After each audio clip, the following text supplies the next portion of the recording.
So hello, everybody. Welcome to today's session. My name is Fiona, and together with Bien, we kickstarted One with Nature.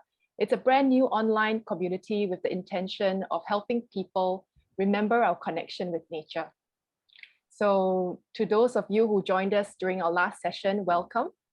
And some of you are here for the first time, so welcome as well. Well, before we begin, I'd like to invite everyone to take one breath together, collectively, to bring ourselves here to the present moment. You may choose to close your eyes or leave them open as we do this.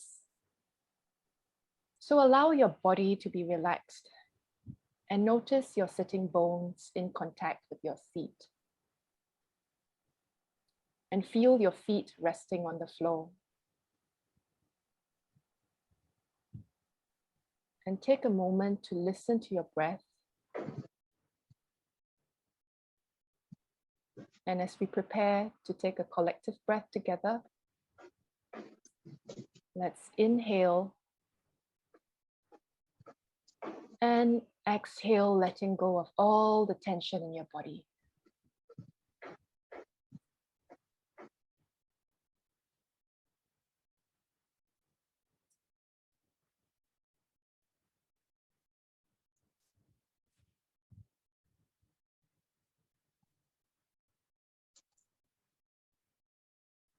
Thank you, everyone. I appreciate all of you for joining us here. Together with my dear friend Bien, who is one of Southeast Asia's most knowledgeable botanists and wonderfully dedicated educator. He's really humble. And we're happy to welcome Dr. Claire Elouard with us today. Claire's journey is a pretty unusual one.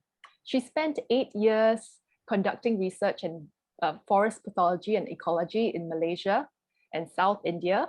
She has a PhD in biology and ecology, and she has also led an environmental and humanitarian NGO in India. Her love affair with trees started when she was a child, and her ability to perceive subtle energies developed at a very young age. So I've heard of her stories of cats going to her to be healed, and even one of a butterfly leading her to a sick tree. So her unique gifts have led her to develop energy of nature workshops that has supported now hundreds of people around the world to connect with nature on a deeper level. And that's what all of us are here for. So Claire, could you begin by sharing about how your connection to trees and plants and how your special senses developed? Well, it started when I was a child, of course. I mean, I love to climb trees and being in nature more than being with people. I was very, very shy. And then I was avoiding being with people as much as possible. So my father had helped me to put a platform on a magnolia tree in the garden. And I would spend a lot of time reading and then just sitting there, thinking about things. And that's how I started my connection with trees and with, of course, loving nature, loving to observe nature. And there's another very important moment that occurred during my teenagehood. It was when one of my sisters went to Canada and she learned polarity. And then when she would come back to France, she would teach me polarity. Polarity is a holistic therapy that is involving energies, and it has its roots in Ayurveda. So it's dealing with the energy of the body and the chakras and also acupressure, meridians. So she taught me that. And what was extraordinary for me is that at that point, I felt that I was good in my hands. I was feeling energy, and I knew where to put my hands on people so that they could be helped. And but I was still not a people person, so I kind of transferred this knowledge and this perception on animals first, you know, cats coming to me when they were sick, and to trees, of course, to nature. And that's how I started to become more and more sensitive to the energy of living beings, plants and animals. And then with my spiritual path, I deepened this perception. And of course, I was very lucky to be exploring the beautiful and majestic forest of Indonesia and Malaysia, and later on India, and to be more and more sensitive to this to the energy of this nature, this bountiful nature. And so that's how I became more and more in tune with the energy of nature. And some of my friends wanted to know about it, so I started to teach them, and I started then to give workshops. And every time I give workshop, I get deeper in my perception, deeper in my understanding, and deeper in how to view, how to get in touch with this beautiful nature and its energy and the healing powers of nature. Wow, fantastic. Thanks, Claire, for that your story on how you got connected. So for the last session, you had shown us how plants are actually connected to each other and communicating, and there's intelligence and perception. But today we're going to talk about how we make friends with trees. And how, Claire, how is it that we can connect to a tree's energy? What is it about trees that allow us to do this? Well, trees are living beings and they have their own characteristics and personality. And even in the same species, you know, they develop different personalities according to their resources, the environment, etc., the way they develop. So we can connect to the qualities that the trees are developing in themselves. There's an example that I like very much in Peter Hooliban's book, is that when he's talking about deciduous oak trees, I mean, oak trees that are deciduous. So he's talking about their character, you know. So one is very cautious, you know, I'm going to be safe. I'm going to be very cautious about what's happening. And another one is more daring. So what happens is that when there's autumn coming, those trees, deciduous, are shedding their leaves. But there's a bet that they have to take in between. I have to be safe, because if I don't shed my leaves early enough and there's a frost, the water inside of the leaves will freeze, and my connection, my leaves are connected to my branches, so the water will also freeze in my branches. So I need to shed my leaves before the frost. But also the other part is, well, I want to store as much sugar as I can, you know, so that I have a good storage for the winter. So the cautious one is, oh, it's starting to get cold, I'm shedding my leaves. And then, well, safe, safe, safe. And then there's the other one, well, cold, yes, but not yet freezing. I'm doing a little bit more. I'm doing a little bit more before turning brown or red and shedding my leaves. So, you know, this is showing, we know that it happens in animals, but it's also happening in trees. They have their own personalities and they make choices. Yeah. There's another thing with the trees, and that's wonderful, is that they live in the present. Now they are not, they are here and now. Now they are not in the past, they are not in the future. They deal with what is happening at the present moment.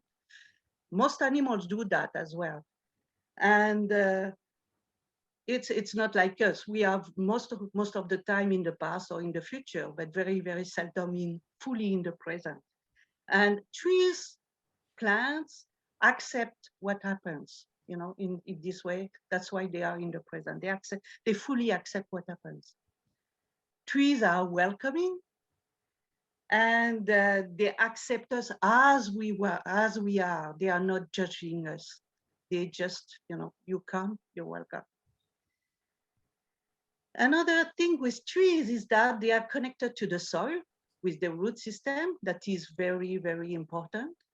And they are connected with the air through the leaves. And so we can consider that they are like channels, channels from the soil to the air, from the earth to the cosmos. And they are not only taking the nutrients and water from the soil, but they are connected to the energy of the soil. And they are not only taking the carbon dioxide and the water from the air, but they're also connected with the air energy and the cosmic energy. So they are channels of energy, like we can become channel when we visualize that we are a tree or we are grounded, and connected with the universal energy. Trees are huge living beings, so they have plenty of energy. And so it's easy to connect with them. They are majestic, and it's easy to connect with the energy because it's really trees on a general level or on a specific level. Specifically, we can connect to specific types of energy or specific qualities that trees have. Like, for example, I'm connecting to the stability of the tree. I'm connecting with the lightness of the tree, etc. So we can choose. We can learn to choose what to connect with. And also, very often, when we connect with the tree is a mirror. We connect with the tree, we connect with ourselves. The tree is very often showing us some qualities that we can find inside of us so that we can enhance, that we can strengthen, or that we can, develop if we choose to develop them. Trees, connecting with trees brings a lot of happiness. And that's something that's very important. And when I'm giving workshops in Hong Kong, I'm giving workshop particularly at a cancer patient center. And for example, there was one time where I give 1-day workshops and we connect with trees, we are doing exercises with nature. And the problem with cancer patients is that very often they end up kind of focusing on the sick area in their body. They forget the other parts of their body. So in this workshop, we learn, we practice the connection with the whole body and the energy circulating in the whole body, and of course with the help of nature. And at the end of one workshop, one participant said, I'm happy. I'm very happy. And there was this luminous smile on her face. And she said, I haven't been happy for the past 4 years since I got sick. So she got back a connection to herself. She got back a connection to her heart and to the happiness inside of her. 4 years is a long time. Wow. Can I share something? I had, gosh, I remember taking your first workshop in 2013. This was in Hong Kong, and it was a 5 days, and we had connected with trees, and Claire made us connect to one special tree, a companion tree. And I was on the ferry boat after the 5 days, reflecting about the amazing 5 days that I just had. And I thought about my tree in the Botanic Gardens in Kaduri Farm. And I was on the boat and sitting there going to an island. And then the moment I thought about my tree, the energy of the tree just came zoom right there. I didn't even call it or anything. I just thought of the tree. And it was as if the tree was right in front of me and I had put my hand on it just as I had done in the past 5 days. And to have it happen was a revelation. It's like all the laws of physics are turned upside down. This really shouldn't be happening. You read about it, you hear about it, but when it actually happens, it changes your life. It's like, this is magical. This can happen. This is crazy, but amazing. And you're just blown away. so I had that just amazing moment of realization where it's not just stuff you read in books, it's real. Yeah. So I had this beautiful moment where I could actually feel the connection to the tree, really immediate and so close to me, right in front of me. Mm, Yeah. Thank you, Claire. beautiful. Thank you. Yes. What I find also interesting when we connect with nature is to focus on something. I mean, we can be in nature and say, "Oh, I feel good." Yes, that's fine. But if we focus on something more particularly, it becomes more interesting, and we can go deeper in our connection with nature and in our connection with ourselves. Yeah, So yeah, you mentioned that the general connecting generally to the trees, and then there's also specific qualities that we can connect to, and you mentioned air and earth, and so what are these elements? What kind of qualities can we connect to? Can you tell us more about that? yeah, the elements of nature. I mean, the earth, the water, the fire, the air, and ether are the five elements that we can connect it with nature. And of course, all living beings have them all. So we have them inside of us. So, for example, I mean, if we connect with earth in trees, we connect with some different qualities that they can show. Among them are stability, the anchoring, and the stillness, that when a tree is very stable, there's also a sense of stillness that is coming, and we can become more calm. And the sense of security, we can feel safe near a tree. And these are qualities of earth that we can perceive when we connect with the tree. And of course, the anchoring and the grounding can be connected with when we walk on the ground, on the soil, and then we are conscious of the connection of our feet on the ground and with the soil. Yeah. And Bian, Yeah. can you share about your perception of earth? Okay. So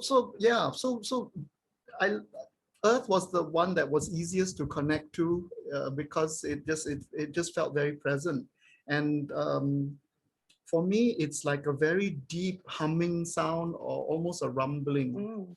and it's like a low note, and it's vibrating, like the bass notes, like maybe an organ, or even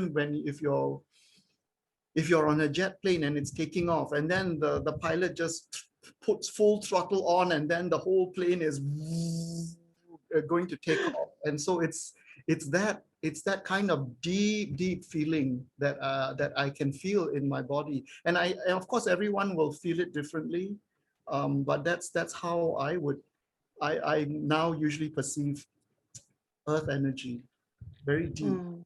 Yeah, I Yeah. would like to chime in also. I took Claire's workshop, and like Bien said, everyone feels it very differently. And how I feel it is it's a physical sensation within me, because I find language of quite hard to explain it through words.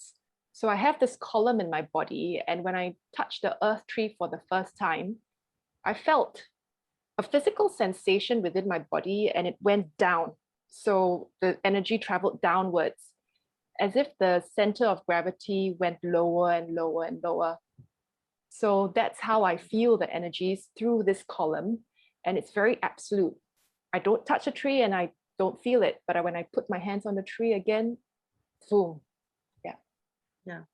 Yeah. Wow.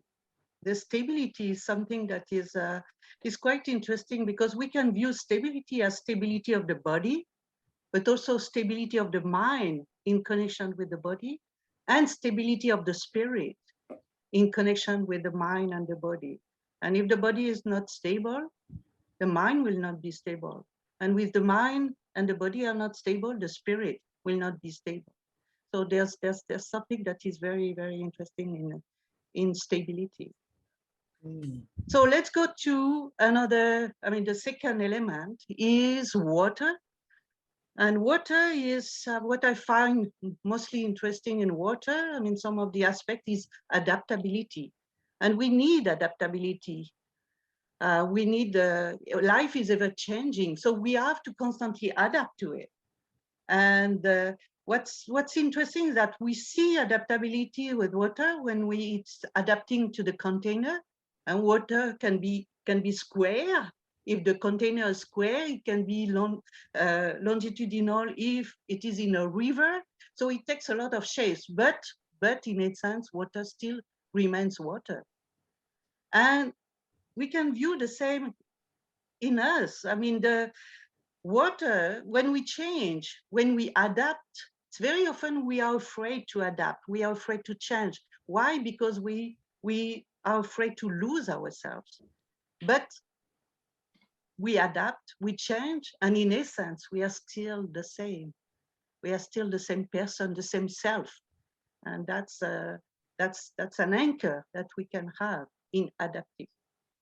And another aspect of water is the cleansing and the healing powers that it has. Of course, I mean, when we take a shower, we cleanse the body, but it's also, we can let go, you know, in the water, let go of everything we want to let go, the negative emotions, negative feelings, the patterns. We can let go in water, and water is helping us to cleanse body, mind, and spirit. Yeah. That's something that's why we feel so good after water. showering. Yes. Yeah. We either we take a shower in the evening to, you know, to let go, to wash off all the things happening in the during the day, or if we take a shower in the morning, you know, we get fresh. Yes, it's a good start for the day. Yes, that's it. Yeah. Yeah, I perceive a gentleness and a soothing quality to the water element. And the sensation I feel when I feel in a water tree is this entire column, instead of the center of gravity moving up and down, the entire column is full of water. So it's some fluid within this column, and it feels like it's moving in a very gentle way. So that's how I identify a water tree, with that adaptability and fluidity in the sensations that I feel. Yeah. Yes, and sometimes, more particularly with the young trees, we put our ear against the bark and we can hear the sap going up and down, and there's water in the sap, and it can make a sound or a bubble. We can feel like there are bubbles going up, bloop, bloop, bloop, bloop, bloop, going up and down, and these are some of the movements of water in the tree. And of course, water can also be seen as in a mothering aspect, the gentle, the softness aspect of the water. Yeah. So the next element is fire. Fire is vitality. Fire is enthusiasm. Fire is spontaneity. And fire is the purification that is part of life. And fire, there are a few cycles of fire that are needed to warm the seeds so that they can germinate. And for example, in the redwoods or in the teak seeds need some warmth in the soil to be able to germinate. So fire is very much part of some of the ecosystems, some of the natural cycles of life. Yeah, I remember, gosh, that reminds me of a fire tree when I was still learning how to distinguish the elements. So the bunch of us gathered around this tree, and then Claire asked us, so what do you feel from this tree? What kind of impressions do you get? And most of us said, it's either an athlete or a warrior. It's like full of energy and it wants to just run and hunt, or it wants to jump, it wants to grow. So there was this vigor and vitality to it. And then if you put your hands on the trunk, you could feel this energy going zoom, zoom, zoom, zoom, and just wanting to shoot up. So that was really very interesting to find that personality, that kind of persona associated with fire, with one of the elements. It was quite amazing. Yes. And the physical sensation on the hand, Bien, remember how we put our hands on and then prickly feeling in our hands and feeling a little bit of heat from the tree, which was really strange. It is. It's prickly. I think you both Fiona and I feel that prickliness, right? But it actually morphed over time because in the beginning, it would be like burning embers on the edge of a paper. It would be waves of the fire, of the flames, you know, the little bit of reddishness after the fire has burnt, the fire has gone out. And that was what I felt initially, but now it's turned into prickliness. So I guess, Claire, things can change over time also. The way you Yes, perceive yes. things. The absolute of course, and sensation for me is when the energies in this column move to the solar plexus, just under the chest, and that's where the energy stays. So earth, it goes down, and fire, it's somewhere there. Yeah. Wow. And solar plexus is the fire chakra. So yes, that's where you get it mostly. Yes. So another element, we have been from the dancers and we are going to the lighter. So this light, one of the lightest elements is air. And air is a multi-dimensional element. Of course, we have the kind of physical connection with air, you know, the air flowing on our face and we feel it, the gases, and the sense of lightness, the flexibility, you know, all just the gracefulness that can be part of air. And another pole of air is the connection to the heart and the spiritual heart. And of course, the connection with love, compassion, and empathy that we can feel and that we can connect with. And the third pole of air is the connection with the mind, the thoughts. And the thoughts are virtual. I mean, they are not tangible. So they are part of air and they are very flighty, like a monkey jumping from one branch to another. We go from one thought to another, you know, sometimes we don't even finish our sentence that we go to the next one. Those so in our head. So that's one part of air. And of course, in this mind activity, we have the creativity. You know, artists have a lot of air. Artists have very, very creative, they have thoughts going on at a rapid rate, and they are imagining many things. They are creative in their way. So air, with a tree or seeing air in nature, we can connect with lightness, or we can also get connected with our heart. Trees are very compassionate, and they help us to connect with our own compassion. Yes, yes. For me, the heart connection is for me the most important lesson for me. I remember Claire always told me, Dan, your heart, you can open your heart more, you can feel more, you can love more. And so one day we were in a new part in the Botanic Gardens, a new part of it. And so there were some trees. And so she said, go and find a tree. And so I went to find a tree, and then, but before that already Claire had said, yeah, you need to open your heart more, because we were measuring how much our heart was open, and mine was like so, and she said, you can open it a lot more. So I went to find a tree, and I just picked one that looked nice. And then when I came back after like 30 minutes, we all gathered back, and Claire said, Leanne, what happened to you? Your heart is really open. And I said, oh, really? And I had no idea. And so she said, which tree did you choose? I said, it's the three-trunked one on the slope there. And Claire said, oh, that one. Yes, that is an air tree. So I just picked it intuitively, and the tree helped me to open my heart. So that's how I learned the feeling of how the heart feels like when it's more open. So yeah, so that was for me such a valuable lesson as well. Getting the air energy from a tree that had predominantly air energy in it, and using that to open my heart. The tree opened my heart. I didn't do anything. I just connected to it, and it did it for me. Yes. Yes, very often we go to a tree and then it's giving the air in lightness. But when it's getting us to connect with our heart, it's really a gift. It's a beautiful gift from the tree. So I'm finishing talking about the elements with the ether, the fifth element that is very subtle and tangible. And what's ether? Ether is the consciousness, universal consciousness, and the connection with this universal consciousness. And it's also unconditional love. You know, I love you, whoever you are, whatever you do, I love you. And that's, we can still say, you also say that this unconditional love is the true sense of humanity. You know, we love people as they are. Because we love the self that is in them.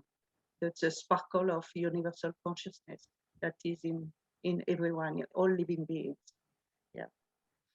So trees, of course, have all those 5 elements in them. As I said, all living beings have these 5 elements, but according to their personality, they have developed more one element than another. Also, it depends on their environment, the age, different aspects in trees that make that. One tree will be stronger in earth, another tree will be very strong in fire, etc. And that's what we can connect with. We can decide to focus on one element or one quality and go to a tree for that to get help in one way or another. For example, when we are tired, we can go to a tree that has a lot of vitality to get a good coffee, to get a good boosting. Yes. And but also this depends on people. You know, we all have our own personalities and also our needs in energy. So we connect to one tree or another according to our needs, and we will be, and according to our personality, we may connect to more to one element or one quality than another. And our friend will, beside us, will connect to another quality because he or she has a different personality or different need. Yeah, that can change with time, of course, with in us. So that's the interest of learning in detail how to connect with trees, so that we can get help in whatever we want, whatever we need, and to deal with our daily life in a better way. Great, great. Actually, since we're on this topic, we had a question that just came in, and I just thought that you might want to jump in on this because it's related to an air tree. How would you know that the tree, which trees is which element? Ashley is asking, just curious, do you just go by gut feel, Bien? When I was choosing a tree, I didn't know. I wasn't able to tell what's an air tree or what's an earth tree, or but actually we're going to actually look at pictures of trees, right? So maybe that Yes. can answer some of this question also. So after you get used to distinguishing the qualities, you might be able to tell whether this tree has more earth or more air or more fire. Okay, go ahead, Claire. So let's look at this oak tree. And yes, that's quite an old oak tree, 1,250 years old. Wow. And well, what I like in this tree is that it's very well balanced. You know, it has a good balance, and also we feel that well, it's very stable, very grounded. You know, it's standing on earth in a very stable way. It's anchored. It's here and now. And so that's the earth is a very strong element in this tree. Mm. Do you feel something? I mean, you can share in the chat what you feel. Oh, Pam That would be already said interesting to something. know. Yes. She said, so grounded, so earthed, this oak tree, ancient wisdom and magic. Yes. Yes. Yes, with age, many trees are getting wisdom as sages. These are sages. Yeah, it does look very old and very wise. It's like a grandmother or grandfather. Yes. That kind of feeling. And someone Very often, yes. yeah, arms open to welcome and comfort us. Yes. Yes. The Thank sense you. of security, the comforting. Yes. Beautiful. Sorry, Claire, you were going to say something. I interrupted. Yes, no,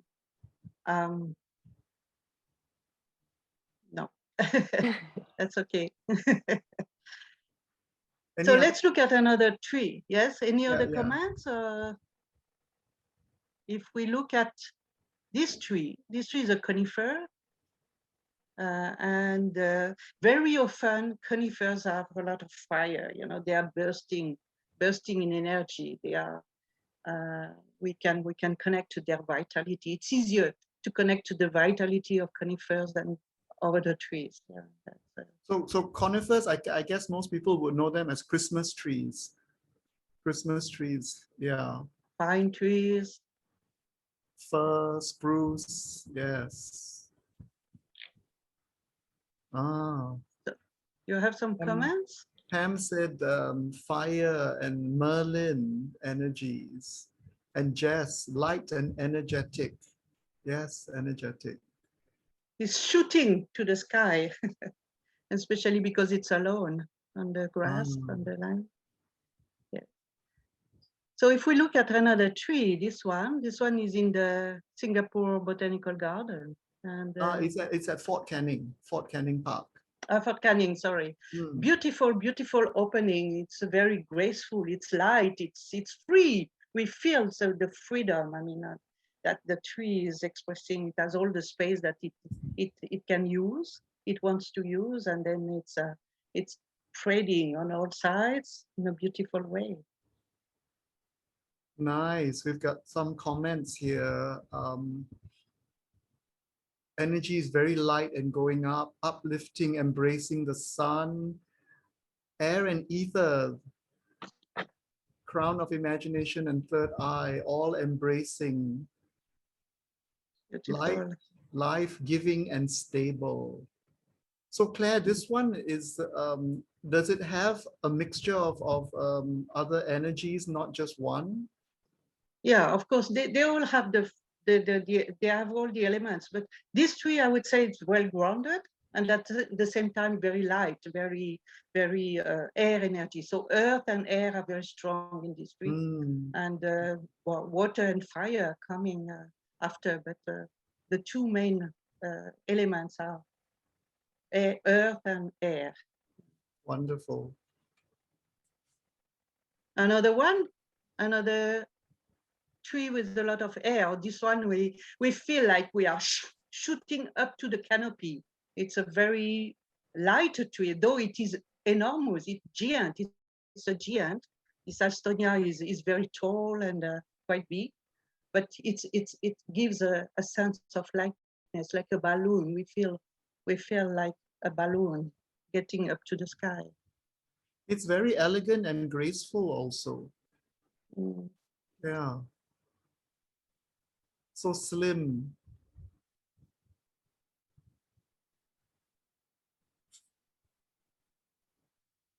Yes, and well, this one, there's a little story about this one. It's a redwood, a giant sequoia in California. So I went to visit them, and just when I looked at it, I mean, it's a 1,500 years old tree and a huge, huge tree. And I thought, oh my gosh, I will be crushed by the earth, you know, the earth energy, the very dense energy that will.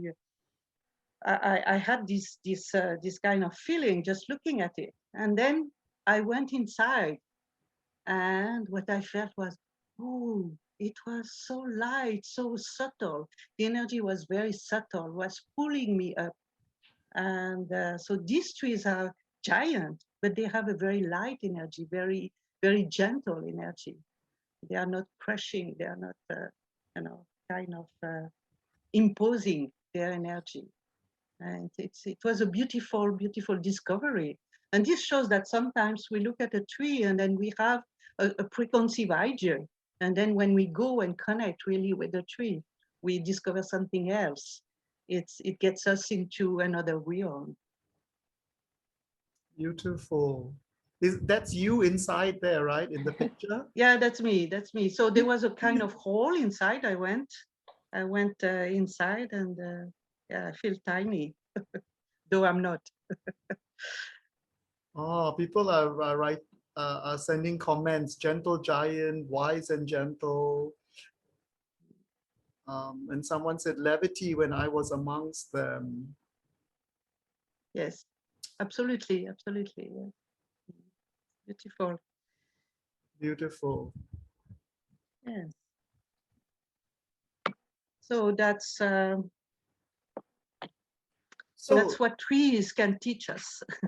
So Claire, Claire, in yeah, connection with today's situation, where there's fair amount of fear, anxiety, and frustration brought about by COVID, could you share which type of trees would be the most helpful and how we can identify them?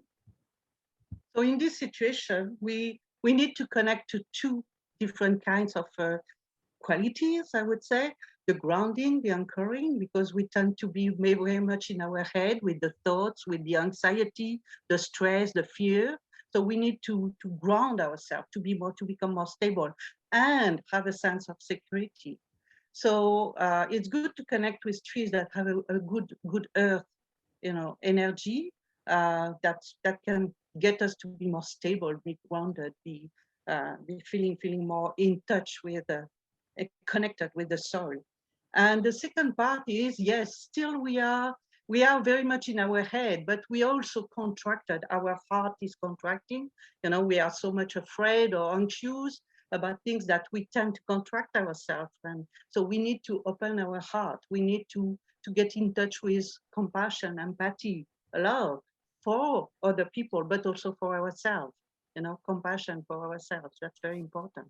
So connecting with a tree that is very light, that is free, that is helping us to be free in our chest, to open the chest, is also very good.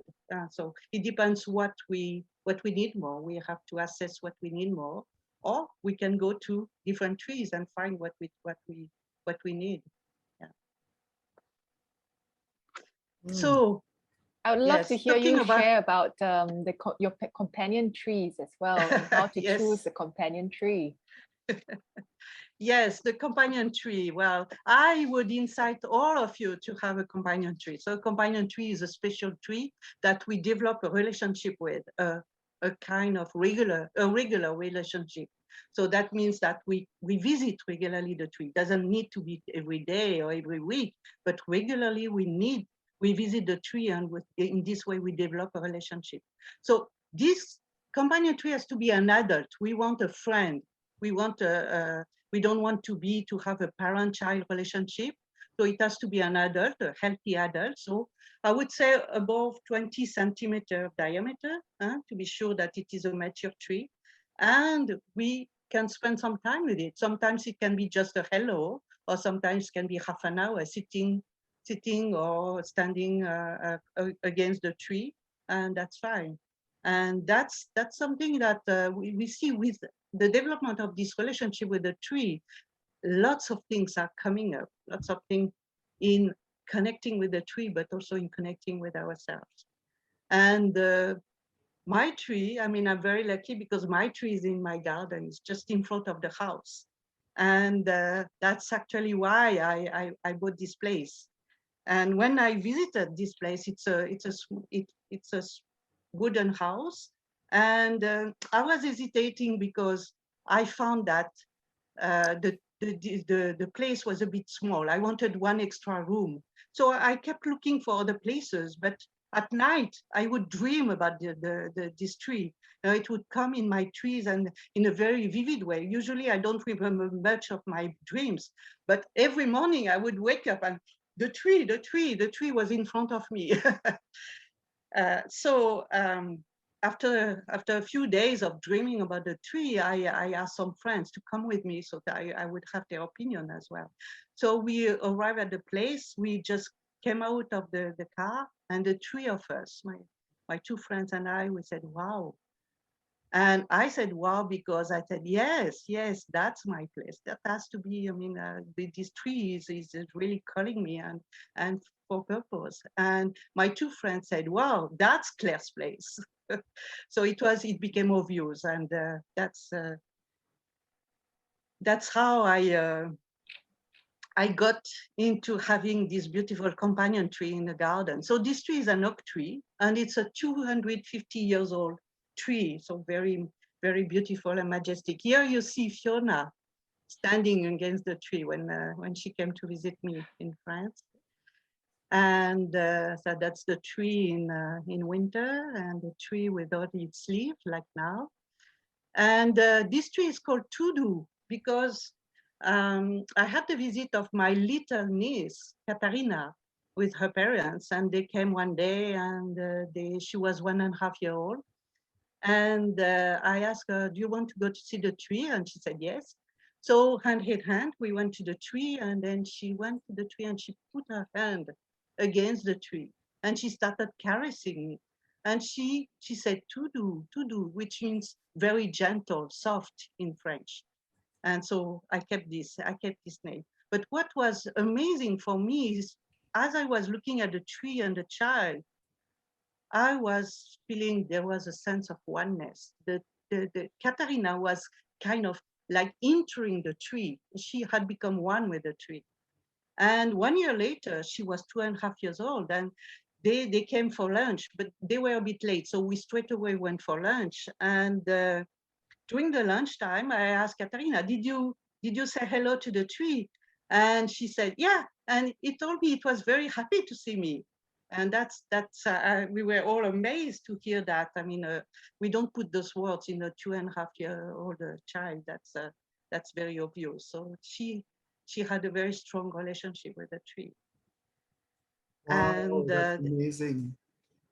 Another thing is I wanted to extend a little bit the house. So I had another room built. But the only way to extend the house was to go towards the tree, Claire. So I was a bit, yes. Yeah. And I would like to add, because Anissa just sent me a direct message, and I think it's related to this point here. She said that friendship is a two-way passage. So what can we offer to the tree? And I think this story is quite, suitable to answer that. Mm-hmm. Thank you. So yes, so I had, but I was, okay, the room was extended, but then after that, I wanted to put a terrace. And I wanted this terrace to be about 2 meters long, I mean, to have space. But I was a bit worried of, because I had to put some plots, concrete plots to support the terrace. So I was a bit worried about damaging the roots or being not, I mean,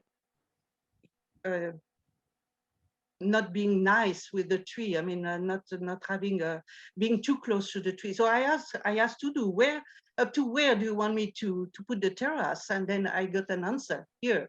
And actually, the terrace is not 2 meters long. It's 1.5 meters long because the tree stopped me at that point. Yes. So that's wow. Yeah, it's fantastic that you actually asked your tree how far to come, how close could you come to it. Wow, so that's showing respect for the tree, which we so seldom do nowadays. This tree is very important to me. Yes, it is. Yes. Yes. Maybe we can. Do we have time for one sharing from a participant? Yes. Shuna, you have. Yeah, I'm going to invite someone. Well, Sheila Fury is a dear friend of mine. She's also an arborist, to tell her story of how she chose her tree. Hi, Sheila. Hello. We can't hear you. Hear me? Yes, yeah, I think you've turn the volume up or speak a bit louder. Okay. No, I can't hear you now.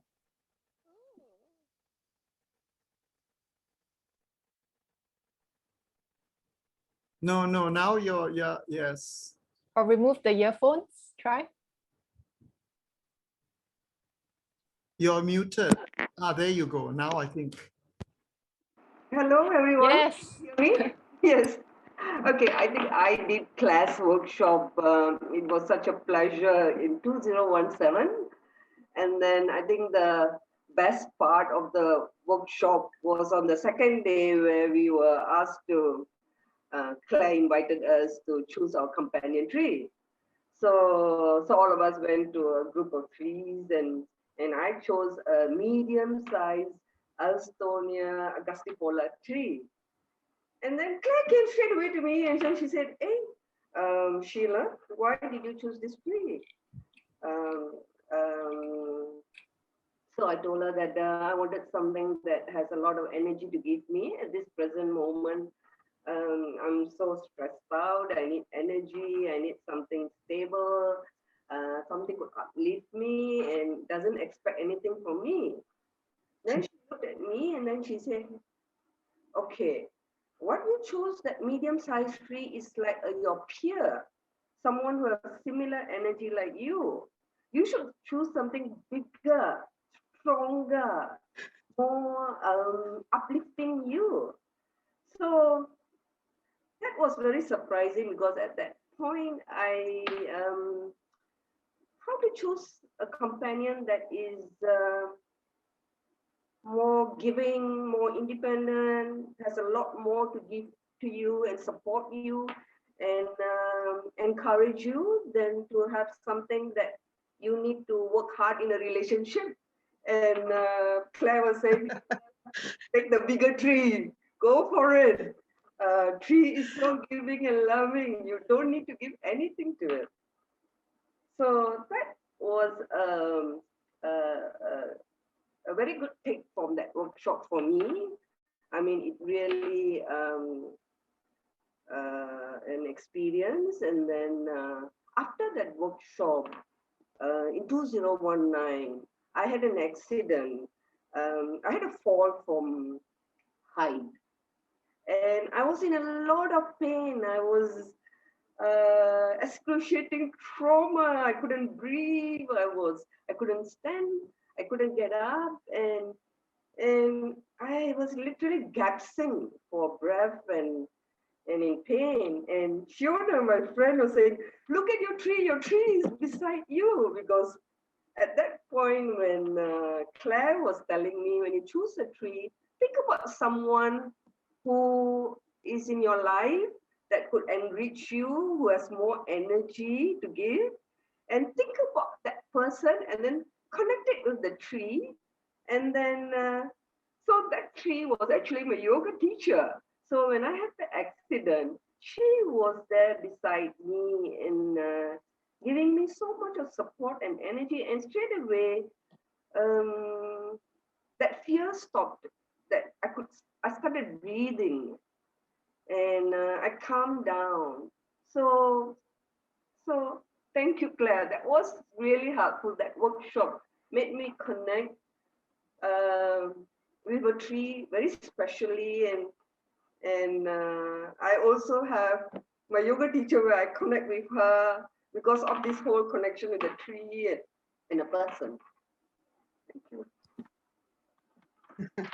Well, it was actually because of Sheila's story that drew me to Claire's course. And she told me that, doing this course, you'll be able to understand why you're attracted to the energies that you're attracted to. Yes. Yeah. So thank you, Sheila, for sharing that. No, we have to thank Claire for all this thing to help us understand what are the qualities that would enhance us, or what we have too much, what could we embrace, and learn certain techniques that would help us to be, to be whole, to be connected to ourselves and to the environment. So it's a special course. Thank you. Thank you, Sheila. Thank you. So I just wanted to share that, we're almost at 3 o'clock, but I think we're going to run over time. So if you need to leave early and on time, please know that we'll be sharing the recording later. But we'll continue on, and then we'll have a short Q&A, probably 15-20 minutes overrun.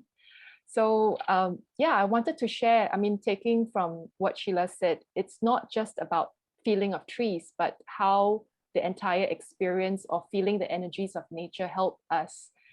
And I remember Claire came to Singapore once and we met for lunch, and she said she wanted to go to a crystal shop, some crystal shops. And I said, okay, I didn't know much about crystals then. And then we walked into a shop and I asked her, how would I know if a crystal was suitable for me? Because they all feel like stones and I never felt anything. So she picked a piece of petrified wood and put it in my hands and said, feel it just like you would a tree. And then when I tuned in, wow, for the first time, I felt this strong earth element grounding me. And then I put the stone down and I didn't feel it. And I picked it up again and I put it down and I felt amazed. And I tried another piece and, oh, you know, that's too much for me. And then I realized like, oh, I could feel which one is perfect, like Goldilocks, which one is too much and which one is too little and which one is just right. So I learned how to pick out what was just right for me. And it doesn't apply to just crystals. I discovered that's what it's intuition is called. It's the inner insight to understand something without the need for any conscious reasoning. And it spoke to my body, it speaks through my body.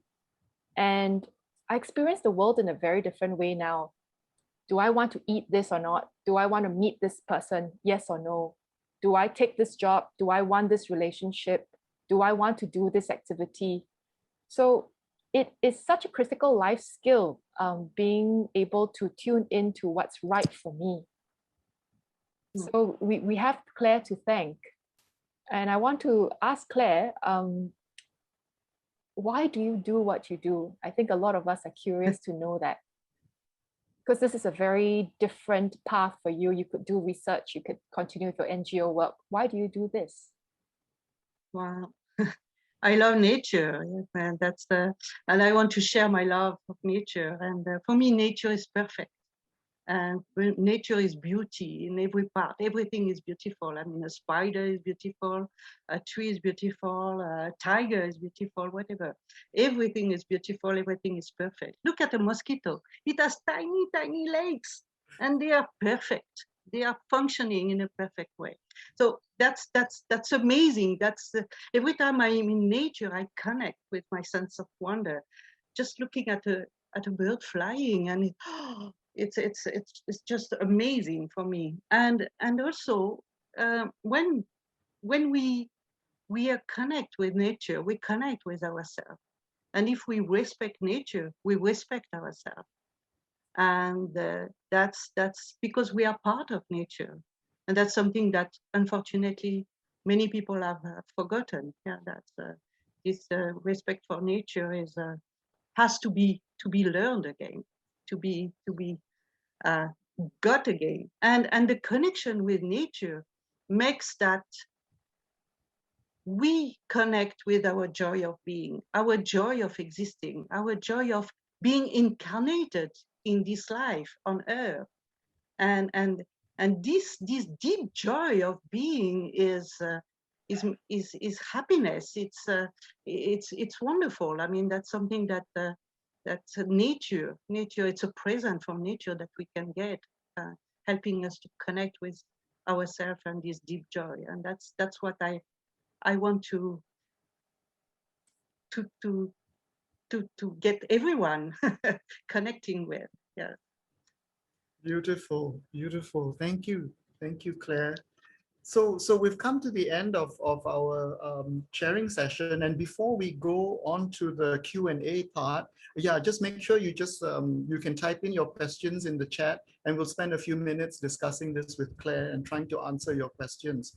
But I do want to remind everyone that we have prepared a new workshop for beginners in August 28th and 29th. It's a Saturday and Sunday. In the Botanic Gardens with Fiona and myself, and Claire will be joining us through Zoom. So we will be connecting with the trees and Claire's instructions in the Botanic Garden. So please do join us and register on the One with Nature website. And we're limiting the workshop to a maximum of 20 people, unfortunately, because of the safe distancing and limits. So please register early if you're interested. Yeah, so we can ask, if you have any questions, you can type it in here. Or you can raise your hands because there are not many of you. Or if any of you have any stories to tell of your own companion tree and you have something that's calling you or nudging you to share it with us, please do. You can just raise your hand. Yeah.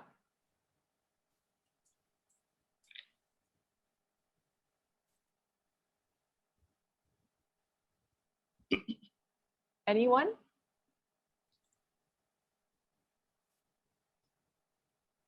Oh, Melanie has raised her hand. How to raise a hand? Hi, Melanie. Oh, Melanie. I don't know if you can see me or not. You can raise your hand like this. Dark. Yeah, it's a bit dark in here probably. I don't know, I can't see myself. No, that's all right. Yeah. No, I just wanted to say thank you very much to all of you for this hour's chat. It's been really interesting, and I've enjoyed the courses. Just for anyone who's considering the beginner's course, I've actually done a couple of courses with Claire and Bien, and I've really enjoyed it. My personal experience with trees, I have a number of trees that just seem to speak to me and just come out of nowhere into my head. So there are 3 near where my parents have moved to. I've got some in India. I've got all over the world, just trees that just I just seem to have connected with on my travels. And I think, like Bien was saying, that when you just think about them, you can feel the energy.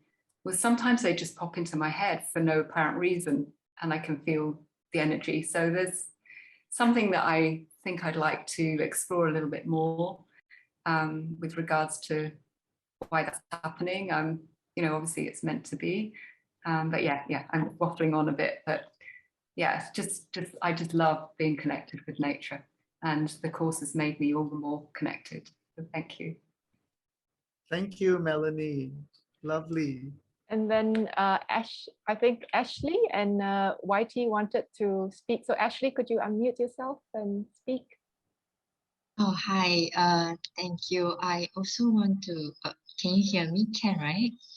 Yes. Yeah, okay. Okay, sorry, I'm not too available to on video, so you can only hear my voice. Yeah, but I also want to say thank you for sharing all the wonderful experience that each and every one of you having that tree experience. It's like, oh, it's something that I kind of resonate. I'm in Singapore, and I know that slowly but surely I will understand what you are experiencing, because I noticed that the trees downstairs, my park connector, they are all in straight lines. They grow in straight rows, and I literally have to go even further out, like Bukit Timah, to really see those majestic trees and feel that kind of energy. So I would say those trees at the park connector, they seem a bit alone and forgettable. So I appreciate today's talk, because it helps me to, okay, maybe I can find a tree to connect. But something that got my attention recently is that I noticed I am looking and observing more on the roots, that it's on the ground. I don't know what does that mean, but I'm also quite amazed. Some really tall trees, they have protruding roots on the earth. So what does that mean? I don't know. I just found it interesting. Yeah, so I'm just asking this out loud. Is there an element of grounding, or what is that? Because I seem to notice a lot of protruding roots on the ground, and then I am just quite captivated by it. So does it mean I need more grounding, need to spend more time looking at the roots? I don't know, just a question. Yeah, thank you. Yeah. Claire, you have anything to say to that? I have stuff, but you go first. Well, I would say we always need more grounding. The connection with the roots. I mean, it's always very good to be connected with the grounding of the trees. And yeah, we always need to increase our stability and grounding. That's the end. What do you want to say? Well, I think, Fiona mentioned this also just now about there's certain things about trees or crystals that will attract you. Certain trees, certain crystals, certain natural things, and somehow the roots have attracted you, or you're noticing more roots. And it could be that you want to connect with the earth energy more, perhaps. But also just from a horticultural standpoint, the roots are protruding also because the soil can be quite shallow. And the deeper the soil is, the less good quality it is. So the roots are kind of forced sometimes to be along the surface. But then that's also nice because it gives them the appearance of stability also and strength with the roots protruding from the ground. So maybe that's what you're connecting with. Okay. Yes, earth energy. Okay. See, we had There's some. a question. Then we have YT. YT's hand is up. Hello, good afternoon. Very glad that there's such a session, such like-minded people talking about trees and plants and nature. I personally is not very sensitive to trees, but I love trees. I happen to have known two persons. Actually, one of them is inside this chat as well. And the other one, I think Lisa, I'm not sure Lisa knew some of you. These are two persons which I know personally has that kind of experience that you all have. Connection to the tree, able to communicate to the trees, able to feel the trees. I am not able to. I resort to that. That situation is okay for me, but I do love trees as well. This is my message, my first message. My second message is you look at my background. There's a huge tree in the background, and this huge tree, this picture was taken I think a couple weeks ago at Upper Seletar Reservoir in Singapore. It's a very huge tree. I was notified by one of my friends to go and take a look, and especially in the morning before sunrise, you stand about 50 meters away from the tower, you face the east. You will never miss this huge tree. Has anybody any impression what this tree would be? What's the name of this tree? From the silhouette. Sorry? You know the name of the tree already, right? It's a cotton tree. Yes. It's a cotton tree. COTTON. It's Yeah, unbelievable. It's a very huge cotton tree. I enjoy this tree whenever I'm there, look at the sunrise. It's a beautiful tree. So next time it happens, you're out there, just take a notice of this tree. A very huge cotton tree. I think I know which one it is. I've seen it before. Yes. Yeah, it's gorgeous. It's a gorgeous tree. Thank you for sharing. Maybe I can address your first question or your first comment about just that you love the trees. I think already you have a heart connection with the trees, so that is already a bridge to feeling the energies of trees. So as long as your heart is open and receptive and you have an emotional connection to the trees, that's the bridge already. So you can build on that. But I wanted to say the same thing. Feeling. Yeah, yes. Sorry, say that again, Claire. I would have said the same thing. The connection with the tree, the love for the trees is already a start in the connection. It's the heart is opening. Yeah, it's an opening of the heart. Nice. Thank you. Thank you. Thank you. And then we have another question, right, Claire? Yes, there's a question that I would like to answer because this question it's very often asked. It's this question about are there trees that don't have good energy? For example, a tree that physically doesn't look healthy, or a tree that is sick. So yeah, the sick trees. I mean, it's like sick people. Huh? sick people have a low level of energy, and that's the same for sick trees. So when we go to a tree to ask for energy, to ask for something, it's better to go to a mature tree, and a mature tree that is healthy. I mean, let's not ask energy from a tree that is sick, because this tree needs its own energy to heal, to be dealing with the sickness that is going on in the tree. So yes, those trees have a low level of energy, but it doesn't mean that it's negative energy. We won't get anything. You won't catch anything connecting with this tree. You can, on the contrary, you can go to those sick trees not to ask for something, but to give love and compassion. And the energies of love and compassion are tremendous. And they just sharing it is will be good for the tree, will be good for you. Yeah. Wow. I just quickly, I remember in Hong Kong, one of the workshops, Claire made all of us go surround one tree that was sick, and we all sent our love and healing to this tree because it could use some help. So yes, so it's like someone mentioned, it's a two-way street. Melanie, I think, said that, or someone did. Yeah, it's two-way. So we receive and we give as well. Yeah.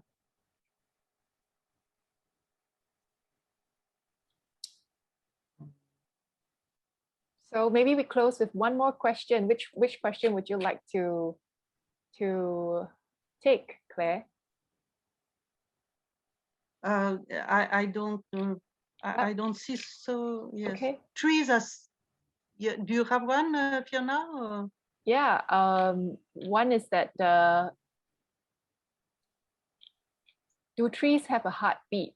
When I touch trees, I can feel something like a heartbeat in my hands. Yes. Rachel. Well, that's the sap, the sap going on and down. That's the flow of sap that you are feeling like a heartbeat. You know, it's like the bubbles of sap that are going on. That's what you feel in the tree. Mm. It's not a heartbeat as such. You don't have a heart, but it's the movements of the sap going up and down. And then there's also another question is that trees are sentinels of time, great witnesses of goodness and wars that have seen so much bloodshed. How do we heal the land of its bloodshed? Well, first of all, yes, trees are sentinels of time, and there's something that is quite interesting is that the sense of time in trees is completely different than the sense of time in us. I mean, as human beings, I mean, trees can live up to over 3,000 years old, and 5,000 in Europe, and then there's another one, the one over almost 6,000 in North America. So the sense of time is completely different. When I came to my place in France, there was a dead branch on the tree, and this was in 2010, and this dead branch is still on the tree. It hasn't fallen down yet. So it takes time for trees to do anything, to grow a branch, to shed it, whatever. So that's one thing. And the second part of the question is, how do we heal the land of its bloodshed? Well, it takes a long time. It takes a long time to heal a land, but we can do it with rituals. There are rituals that can be done, offerings, meditating for the healing of the place, offer food, offer mantras, repetition, prayers, whatever. I mean, or the connecting with the ether energy to heal the place, and but it's not done in 1 year. It can take several years to heal a place. I have also participated into some healing, and we also buried some crystals. We use crystals we put crystal in different places, and even in one place we buried a big crystal to help diffuse this energy in the soil that had been witnessed some killing. Yes. Thank you so much, Claire. I think that's really important work, and I think some of the people in the chat group, Pam, also said that there are many healers like her also working on that. So we've come to the end of the session. Unfortunately, this is about the amount of time that we have. We really appreciate all of you for taking the time to be here, learning how to make friends with trees, which might sound very odd initially. And next week, there is a very interesting workshop all about crystals. And this is by Anissa. It's held live over 3 Tuesdays, and recordings will be made available if you can't attend. And Bien has attended Anissa's workshop. Very, very good. Yes. Yeah, Anissa is really passionate as well in crystals. She's connected with crystals since she could walk, and she at a very young age she's already been teaching and sharing about crystals. So hopefully you can join us. We also will be holding online movie nights and in-person silent hikes at nature reserves in Singapore. So please join our newsletter if you've not. So sign up at onewithnature.sg. And if you would like to contribute to ideas or collaborate with us in any way, we would love to hear from you. Just drop us an email. Yes, please. Yes. Claire, do you have any final words to leave us with? Connect with nature, connect with trees, connect with yourself, and be happy, be joyful. Thank you. Thank you, everyone. Thank have a you. wonderful weekend. Yes. Thank you. Thank All the best. you. Thank you. Thank you all. Bye. Thank you very much. Bye. Bye. Thank you so much.